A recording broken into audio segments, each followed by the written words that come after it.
Welcome to my channel. അപ്പോൾ ഇന്ന് നമ്മൾ കറണ്ട് ഇലക്ട്രിസിറ്റിയാണ് പഠിക്കാൻ പോകുന്നത്. ഓക്കെ, സോ കറണ്ട് ഇലക്ട്രിസിറ്റിയിൽ ജസ്റ്റ് ബേസിക്കായിട്ട് കീമിന് നമുക്ക് ലൈക്ക് ജസ്റ്റ് പ്രോബ്ലം ചെയ്യാൻ വേണ്ടിയിട്ടുള്ള ഒരു ചെറിയ ഒരു introduction. Okay, so current electricity നമ്മൾ മെയിനായിട്ട് ഫോക്കസ് ചെയ്യുന്ന ഓംസ് ലോ വെച്ചിട്ടാണ്. ഓക്കെ, ഈക്വൽ ടു IR ആണ്, were V is the voltage, I is the current and R is the resistance. Okay, and then പിന്നെ നമുക്കറിയേണ്ട ഒരു ഇമ്പോർട്ടൻ്റ് കാര്യമാണ് ഈ റെസിസ്റ്റൻസ് സീരീസ് കോമ്പിനേഷനും parallel combination. Okay, series combination എന്ന് പറഞ്ഞാൽ രണ്ട് റെസിസ്റ്റേഴ്സ് ഇങ്ങനെ നേരെ അടുക്കി വെച്ചിരിക്കുന്നതിനാണ് സീരീസ് കോമ്പിനേഷൻ. പാരലൽ എന്ന് പറഞ്ഞാൽ ഇങ്ങനെ പാരലലി അടുക്കി വെച്ചേക്കുന്നത്. ഓക്കെ, ഇത് നമ്മൾ ഇത് നോക്കിക്കഴിഞ്ഞാൽ ഇതിലൂടെ പോകുന്ന കറണ്ട് ഉണ്ടല്ലോ സെയിം ആയിരിക്കും. So here the current will be same. കറണ്ടിനെയാണ് നമ്മൾ ചിലപ്പം സ്മോളായി വെച്ചിട്ടും ഡിനോട്ട് ചെയ്യാറുണ്ട്. So here current is same. Current എന്തായിരിക്കും? സെയിം ആയിരിക്കും. സീരീസ് കോമ്പിനേഷനിൽ കറണ്ട് സെയിം ആയിരിക്കും. കറണ്ട് സെയിം ആണെങ്കിൽ വോൾട്ടേജ് ആയിരിക്കുമല്ലോ മാറുന്നത്. വോൾട്ടേജ് ഇവിടുത്തെ വോൾട്ടേജ് വേറെയാണ്, ഇവിടുത്തെ വോൾട്ടേജ് വേറെയാണ്. ഇവിടുത്തെ വോൾട്ടേജ് V1, ഇവിടുത്തെ വോൾട്ടേജ് V1, ഇവിടുത്തെ voltage V2. Then parallel combination എന്ന് പറഞ്ഞാൽ രണ്ടും പാരലലി ആണ് പോകുന്നത്. സോ ഇവിടെ കറണ്ട് സെയിം അല്ല, ഇവിടെ കറണ്ട് ഡിഫറെൻ്റ് ആണ്. ഇവിടെ I എന്ന് പറഞ്ഞൊരു കറണ്ട് ഇവിടെ വന്നു കഴിഞ്ഞാൽ ഇവിടെ I1ഉം ഇവിടെ I2 ആയിരിക്കും. ഓക്കെ, ആൻഡ് അവർ കൂട്ടിച്ചേർന്ന് വീണ്ടും പോകുന്നത് I ആയിട്ട് തന്നെ ആയിരിക്കും. ഓക്കെ, ആൻഡ് ഇതിന് നമുക്ക് ഒരു എഫക്റ്റീവ് റെസിസ്റ്റൻസ് വെച്ചിട്ട് മാറ്റാൻ പറ്റും. അതായത് നമുക്കിപ്പോൾ ഒരു വലിയ സർക്യൂട്ട് വന്നിട്ട് അത് ലൈക്ക് സോൾവ് ചെയ്യാൻ പറയുമ്പോഴത്തേക്കും നമ്മൾ ചെയ്യേണ്ടതെന്ന് വെച്ചാൽ ഈ പാരലലിനെ മാറ്റിയിട്ട് വേറൊരു എഫക്റ്റീവ് സർക്യൂട്ട് വെക്കുകയാണ്. ആർ എഫക്റ്റീവ് എന്ന് പറഞ്ഞാൽ എഫക്റ്റീവ്, അല്ലെങ്കിൽ നമുക്ക് പറയാം സം എന്നൊക്കെ പറയാം. പക്ഷേ സം വരുമ്പം ഇതിൽ ഡിഫറെൻറ്റ് ഇക്വേഷൻസ് അല്ലേ, അപ്പോൾ നമുക്ക് സം എന്ന് പറയാൻ പറ്റില്ല. അതുകൊണ്ടാണ് നമ്മൾ എഫക്റ്റീവ് എന്ന് പറയുന്നത്. സോ പാരലൽ കോമ്പിനേഷനിൽ എഫക്റ്റീവിൻ്റെ ഇക്വേഷനാണ് ഇത്. 1/R effective is equal to 1/R1 plus 1/R2. സീരീസിനാണെങ്കിൽ ജസ്റ്റ് നമ്മൾ രണ്ടും കൂടെ ആഡ് ചെയ്താൽ മതി. ഓക്കെ, ഇനി പാരലൽ കണ്ടുപിടിക്കാൻ എന്താ പറഞ്ഞാൽ സീരീസ് കോമ്പിനേഷൻ ഉണ്ട്, പാരലൽ കോമ്പിനേഷൻ ഉണ്ട്. സീരീസ് കോമ്പിനേഷനിൽ കറണ്ട് സെയിം ആയിരിക്കും, രണ്ടിലൂടെ പോകുന്ന കറണ്ട് സെയിം ആയിരിക്കും. പാരലൽ കോമ്പിനേഷനിൽ രണ്ടിലൂടെ പോകുന്ന കറണ്ട് ഡിഫറെൻ്റ് ആയിരിക്കും, പക്ഷേ അതിൻ്റെ വോൾട്ടേജ് സെയിം ആയിരിക്കും. അതായത് ഇത് രണ്ടിനും ഇടയ്ക്കുള്ള വോൾട്ടേജ് എന്ന് പറയുന്നത് സെയിം ആണ്, V തന്നെയാണ് ആ ഇടയ്ക്കുള്ള വോൾട്ടേജ് സെയിം ആയിരിക്കും. ആൻഡ് ഇതിൻ്റെ ഇക്വേഷൻസ് ആണിത്. Okay, now let's go to problems. കണ്ടുപിടിക്കണം, പിന്നെ ഇക്വലൻ്റ് റെസിസ്റ്റൻസ് കണ്ടുപിടിക്കണം.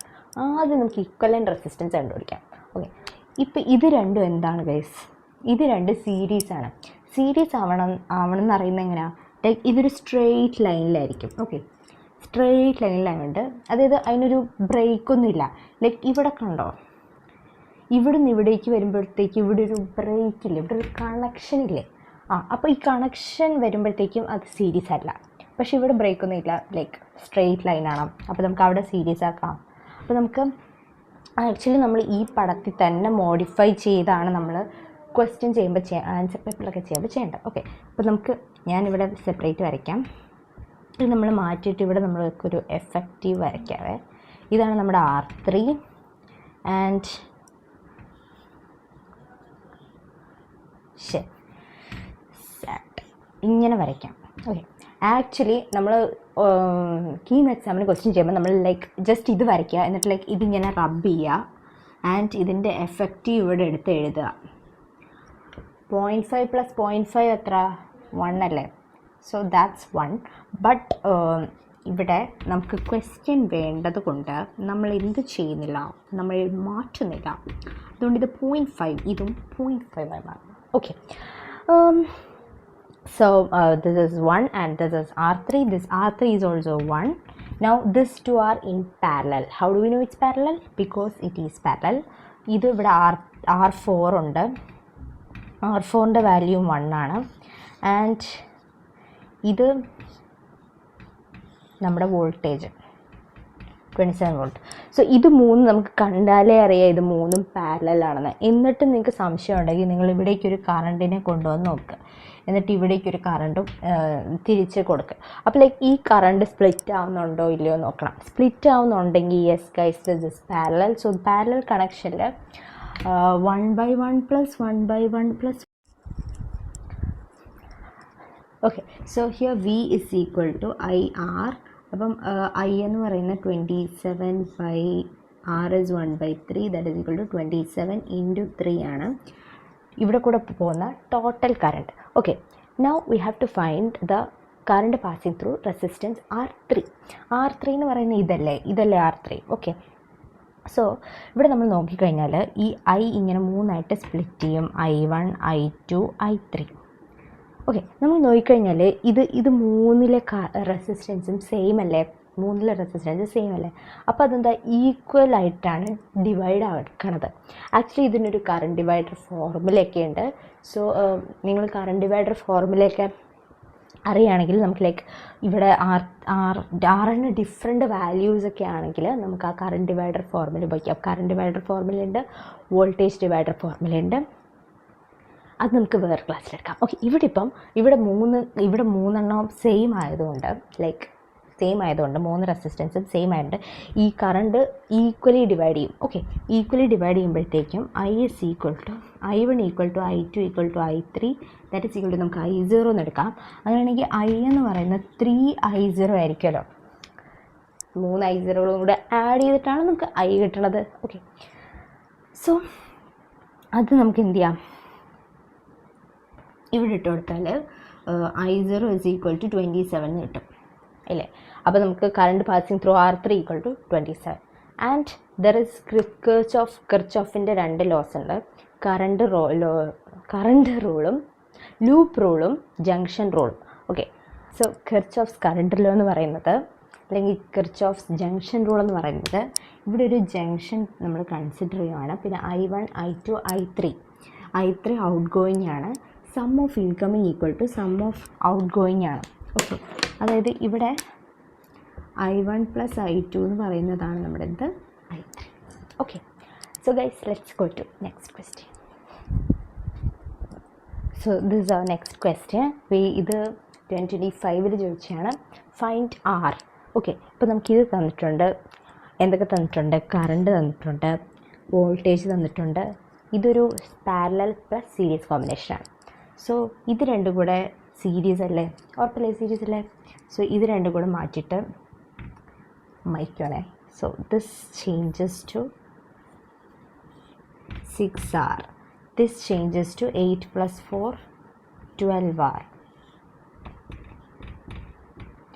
ആൻഡ് ഇത് രണ്ടും പാരലൽ ആയതുകൊണ്ട് 1 + 6 + 1/12, 2 × 12 that become 3/12. So R effective is equal to 12/3, that is equal to 4. So this will be 4R.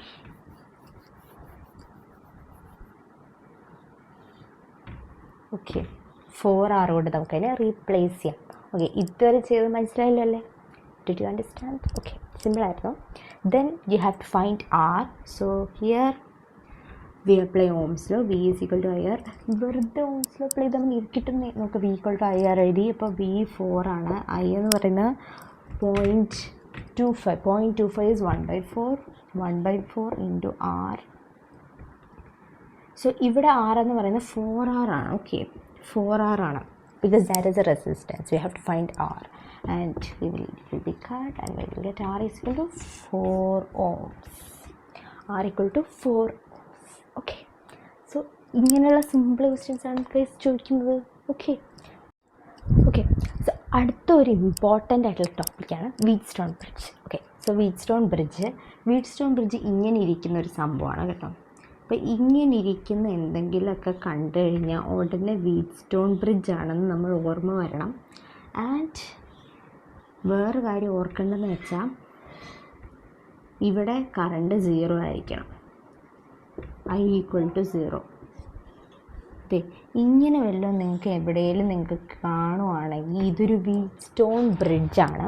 അപ്പം ഇതിൻ്റെ റെസിസ്റ്റൻസ് ആണ് കേട്ടോ PQRS ഇതിൻ്റെ റെസിസ്റ്റൻസസ് ആണ്. ആൻഡ് ഈ വീറ്റ്സ്റ്റോൺ ബ്രിഡ്ജ് ഉപയോഗിക്കുന്നത് എന്തിനാണെന്ന് ചോദിച്ചാൽ to find unknown resistance. And ഈ വീറ്റ്സ്റ്റോൺ ബ്രിഡ്ജിൻ്റെ പ്രത്യേകത എന്താണെന്ന് വെച്ചാൽ ഇവിടെ കൂടെ ഉള്ള ഇതൊരു ഗാൽവനോമീറ്റർ എന്താണ്, കറണ്ട് മെഷർ ചെയ്യുന്ന സാധനമാണ് ഗാൽവനോമീറ്റർ. ഓക്കെ, അപ്പോൾ ഇവിടെ ഒരു ഗാൽവനോമീറ്റർ വെച്ച് കഴിഞ്ഞാൽ, അല്ലെങ്കിൽ ഇവിടെ ചിലപ്പോൾ ഇവർ ഒരു റെസിസ്റ്റൻസിനെ കൊണ്ടുവെക്കും. അപ്പോൾ നമുക്ക് തെറ്റിക്കും, അയ്യോ ഇത് വീറ്റ്സ്റ്റോൺ ബ്രിഡ്ജ് അല്ലേ, പക്ഷേ അത് വീറ്റ്സ്റ്റോൺ ബ്രിഡ്ജ് ആണ്. കാരണം നിങ്ങൾ ചെക്ക് ചെയ്യണം ആവുന്ന എപ്പോഴാണ് ഈ കറണ്ട് 0 ആയിരിക്കണം. Current through that galvanometer is equal to 0. ഇതിനെ നമുക്ക് ഗാൽവനോമീറ്റർ എന്ന് വിളിച്ചാൽ current through that galvanometer is equal to 0. ഈ ഒരു കണ്ടീഷൻ ഒബേ ചെയ്യുന്നുണ്ട്. പിന്നെ ഈ ഒരു രീതിയിലാണ് അതിൻ്റെ ഓറിയൻറ്റേഷൻ എന്നൊക്കെ നിങ്ങൾക്ക് നോക്കിക്കഴിഞ്ഞാൽ നമുക്കൊരു ഇക്വേഷൻ എഴുതാം. P/Q is equal to R/S. PQRS ഒക്കെ അതിൻ്റെ റെസിസ്റ്റൻസ് ആണ് കേട്ടോ.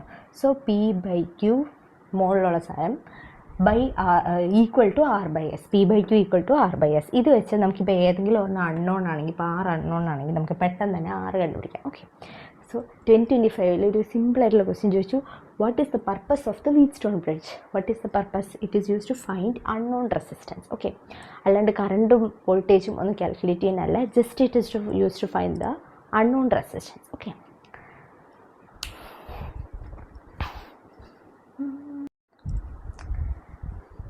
so guys, this is next question. Idum 2025 ഒരു question ആണ്. Okay, so a wire of 25 ohm resistance is cut into n pieces of equal length.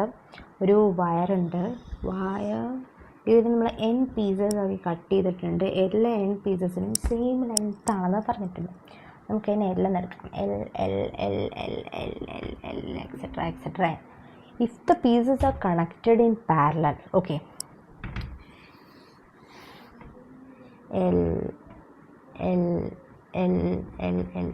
These all are connected in parallel. ശരി, ഇതെങ്ങനെയല്ലേ വരയ്ക്കുക? Just അതെല്ലാം connected in parallel ആണെങ്കിൽ the equivalent resistance is 1. R equivalent is equal to R effective, or R equivalent is equal to 1 ohm. Then we have to find n. അതായത് എത്ര പീസായിട്ടാണ് ഇതിനെ മുറിച്ചിട്ടുള്ളത്. So ഇവിടെ വയറിൻ്റെ resistance തന്നിട്ടുണ്ട്, 25 ഓം റെസിസ്റ്റൻസ് ആണ്. ഇതിനെ n പീസസിൽ വെട്ടിയാൽ ഒരെണ്ണത്തിൻ്റെ resistance value എന്ന് പറയുന്നത് 25/n ആയിരിക്കും. അതിനൊരു കാരണമുണ്ട്. കാരണം ഗൈസ്, ഈ ഫോർമുലയാണ് R = ρl/A. നിങ്ങൾ 10ാം ക്ലാസ്സിൽ പഠിച്ചാണല്ലോ, R = ρl/A. ഈ റോ എന്ന് പറയുന്നത് ആ മെറ്റീരിയലിൻ്റെ പ്രോപ്പർട്ടിയാണ്. ഇത് തീരുമാനിക്കാനായിട്ടില്ല. സോ റോ ഇസ് മെറ്റീരിയലിൻ്റെ പ്രോപ്പർട്ടിയാണ്. L എന്ന് പറയുന്നത് അതിൻ്റെ ലെങ്ത് ആണ്, ആൻഡ് A എന്ന് പറയുന്നത് അതിൻ്റെ ഏരിയ ആണ്. സോ ഇപ്പോൾ ഈ വയറിന് ജസ്റ്റ് n പാർട്സ് ആക്കി കട്ട് ചെയ്തിട്ടേ ഉള്ളൂ. സ്ട്രെച്ച് ചെയ്തിട്ടോ കംപ്രസ് ചെയ്തിട്ടോ ഒന്നുമില്ല, ജസ്റ്റ് കട്ട് ചെയ്തിട്ടേ ഉള്ളൂ. സ്ട്രെച്ച് ചെയ്തു എന്നൊക്കെ പറയുമ്പോഴത്തേക്കും അതിൻ്റെ ഏരിയ മാറും. ലൈക്ക് ഒരു വയറിൽ ഇങ്ങനൊരു വയറുണ്ടെങ്കിൽ ഇതിനെ സ്ട്രെച്ച് ചെയ്യുമ്പോഴത്തേക്കും ഇതിൻ്റെ ലെങ്ത്ത് കൂടും, പക്ഷേ ഏരിയ കുറയും. അല്ലേ, നമ്മൾ ആലോചിച്ച് നോക്കിയാൽ ലെങ്ത്ത് കൂടും പക്ഷേ ഏരിയ കുറയും സ്ട്രെച്ച് ചെയ്യുവാണെങ്കിൽ. ഇവിടെ സ്ട്രെച്ച് ചെയ്യുന്നില്ല, ഇവിടെ ജസ്റ്റ് കട്ട് ചെയ്യുന്നേ ഉള്ളൂ. കട്ട് ചെയ്യുമ്പോൾ ജസ്റ്റ് ലെങ്ത്ത് മാത്രമേ മാറുന്നുള്ളൂ, ഏരിയ ഒക്കെ കോൺസ്റ്റൻ്റ് ആണ് ഗൈസ്. സോ R എന്ന് പറയുന്നത് ഇൻവേഴ്സ്ലി പ്രൊപ്പോർഷണൽ ടു ലെങ്ത് ആണ്. സോ ഇവിടെ ഇവിടെ ലെങ്ത്ത് L/N ആവുന്നുണ്ടെന്ന് പറഞ്ഞാൽ L/N ആണ്. ടോട്ടൽ L ആണെങ്കിൽ L/N. സോ R എന്തായി മാറും? R/N ആയി മാറും. സോ ഇവിടെ ഒരെണ്ണത്തിൻ്റെ റെസിസ്റ്റൻസ് എന്ന് പറയുന്നത് resistance of one wire that is equal to 25/n ആണ്. ആൻഡ് ഇങ്ങനെ n വയേഴ്സ് ഉണ്ട് അല്ലേ, n വയേഴ്സ് പാരലലായിട്ടുണ്ട്. And resistance of one wire is 25/L, and there are n wires, they are in parallel. So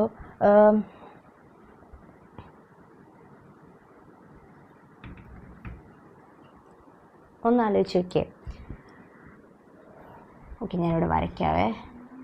2 wires in parallel, ഇത് resistance ആണെന്നത്. 2 resistances in parallel of equal resistance ആണ്. R effective will be what? R/2 അല്ലേ? മറ്റേ equation ഇട്ട് നോക്കിയാൽ 1/R + 1/R is equal to 2/R. Okay, wires ആണെങ്കിൽ R/3 നമ്മൾ നേരത്തെ ഇക്വേഷൻ ചെയ്തപ്പം R/3 1/3 അല്ലേ വന്നത്. അതുപോലെ n വയേഴ്സ് ആണെങ്കിൽ 2 വയേഴ്സ് ആണെങ്കിൽ R/2, 3 വയേഴ്സ് ആണെങ്കിൽ R/3. n വയേഴ്സ് പാരലൽ ആണെങ്കിൽ R/n ആയിരിക്കും അതിൻ്റെ എഫക്റ്റീവ് റെസിസ്റ്റൻസ് എന്ന് പറയുന്നത്. ഒരെണ്ണത്തിൻ്റെ R ആണെങ്കിൽ R/N. ഇവിടെ ഒരെണ്ണത്തിൻ്റെ R1 ആയിട്ടല്ല നമ്മൾ കണക്കാക്കിയേക്കുന്ന ഒരു വയറിൻ്റെ റെസിസ്റ്റൻസ്, ഒരു കട്ട് ചെയ്ത വയറിൻ്റെ റെസിസ്റ്റൻസ് R1 ആണ്. ഓക്കെ, അങ്ങനെയാണെങ്കിൽ R effective എന്ന് പറയുന്നത് എന്താ? 25/n². 25/n² and this R effective is equal to 1. So 1 is equal to 25/n² and n is equal to 5. Okay, so ഇവിടെ നമ്മൾ അറിഞ്ഞിരിക്കേണ്ടത് ഇതൊരു കട്ടിയാണ്. സോ ലെങ്ത്താണ് മാറുന്നത്, ഏരിയയ്ക്ക് ഒരു വ്യത്യാസം വരുന്നില്ല. സ്ട്രെച്ച് ചെയ്യുവാണെങ്കിൽ ഏരിയയ്ക്ക് വ്യത്യാസം വരും. ഓക്കെ, ഏരിയ കുറയും. ഓക്കെ, ലെങ്ത്ത് കൂടും പക്ഷേ ഏരിയ കുറയും. ഇവിടെ ഏരിയയ്ക്ക് വ്യത്യാസം വരുന്നില്ല, ലെങ്ത്തിന് മാത്രമേ വ്യത്യാസം വരുന്നുള്ളൂ. So length. പിന്നെ അത് അപ്പോൾ നമുക്ക് ഇത് കിട്ടി, ഒരെണ്ണത്തിൻ്റെ റെസിസ്റ്റൻസ് കിട്ടി. കാരണം റെസിസ്റ്റൻസ് ലെങ്ത്തിന് മാത്രമേ ഡിപ്പെൻഡ് ചെയ്യുന്നുള്ളൂ. ലെങ്ത്ത് ബൈ n ആണ് ആവുന്നത്, അപ്പോൾ റെസിസ്റ്റൻസ് ബൈ n ആണ് ആവുന്നത്. പിന്നെ എഫക്റ്റീവ് കണ്ടുപിടിക്കുന്ന സമയത്ത് നമ്മൾ ലൈക്ക് ഒരു ഫോർമുല ഉണ്ടാക്കി. n റെസിസ്റ്റൻസ് ഉണ്ടെങ്കിൽ അതിൻ്റെ എഫക്റ്റീവ്, n റെസിസ്റ്റൻസ് പാരലൽ ആണെങ്കിൽ അതിൻ്റെ and all the resistances are equal. എല്ലാ റെസിസ്റ്റൻസ് പാരലൽ ആയിട്ടുള്ള എല്ലാ റെസിസ്റ്റൻസും ഈക്വൽ ആണെങ്കിൽ R effective = R1/n. എന്നിട്ട് ഇത് രണ്ടും കൂടെ നമ്മൾ കമ്പൈൻ ചെയ്തിട്ട് നമുക്ക് n=5 എന്ന ആൻസർ കിട്ടി. So that's it guys. ഇനി ബാക്കി കൺസെപ്റ്റ്സായി നെക്സ്റ്റ് വീഡിയോയിലേക്ക്. Bye bye. പഠിക്കണം കേട്ടോ.